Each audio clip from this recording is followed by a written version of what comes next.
नेता के विचार करने का विषय है कि एक व्यक्ति है जो अपना पूरा जीवन देश को दिया है, एक व्यक्ति है जो 18 घंटे 19 घंटे काम करता है। हमारे माननीय प्रधानमंत्री मोदी जी 18-19 घंटे काम करते हैं और बाकी के थोड़ी सी निद्रा लेकर के और अपने को तैयार देश के लिए करके विदेशों में यात्रा करके उन्होंने जो अपनी विदेश नीति मजबूत की है, उससे भारत हमारा विश्व गुरु के स्थान पर पहुंचने के लिए तत्पर है। और विदेशों में जो भारत की स्थिति बनी है, जो सुदृढ़ हुई है, उससे बाकी अन्य देश सभी विश्व भारत की ओर देखने लगा है। और वहीं एक दूसरी विपक्ष पार्टी का नेता,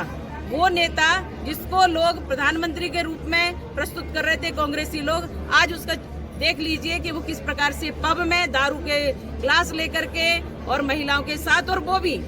उनका व्यक्तिगत जीवन हो सकता है महिलाओं के बारे में, लेकिन मैं एक बात कहती हूँ कि आप देखिए कि वो चीन की राजदूत है। चीन की जो महिला है, जो जिसको जासूस कहा गया, ये वो महिला है जिसके रिकॉर्ड गड़बड़ हैं, कहीं ना कहीं हमारे देश के लिए घात है। और इस प्रकार से राहुल गांधी का स्पष्ट नाम लेकर के कहते हैं कि उन्होंने मुझे कहा था आतंकवादी, तो मैं कहती हूँ कि देशभक्त कभी आतंकवादी नहीं हो सकता। जो भारत में जन्मा है, भारत का रहने वाला, और मेरी शुद्ध माता और पिता भारत के ही है, इसलिए मैं तो कभी देश के साथ घात नहीं कर सकती। लेकिन उन्होंने तब भी मुझे कांग्रेसियों ने आतंकवादी कहा, राहुल गांधी ने स्पष्ट मुझे आतंकवादी कहा। लेकिन ये जो सदैव ये चीन की तारीफ करते रहते हैं, और जो इनका चरित्र कल देखा गया है किसी महिला के साथ, और वो भी चीन की महिला के साथ, वो भी जासूस के साथ, निश्चित रूप से ये देश के लिए संकट है, घातक है। और अब इनको क्या कहना चाहिए, ये जनता स्वयं जवाब देगी। होती है लगातार ये कहा जा रहा था कि हमारे बच्चे पढ़ते हैं,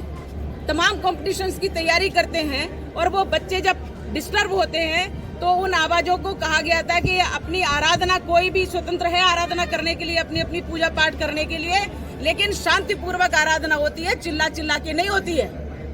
पर अगर किसी को सुनाई नहीं पड़ रहा है तो फिर उसके प्रतिक्रिया स्वरूप ये जो कुछ भी हो रहा है, ये कहीं ना कहीं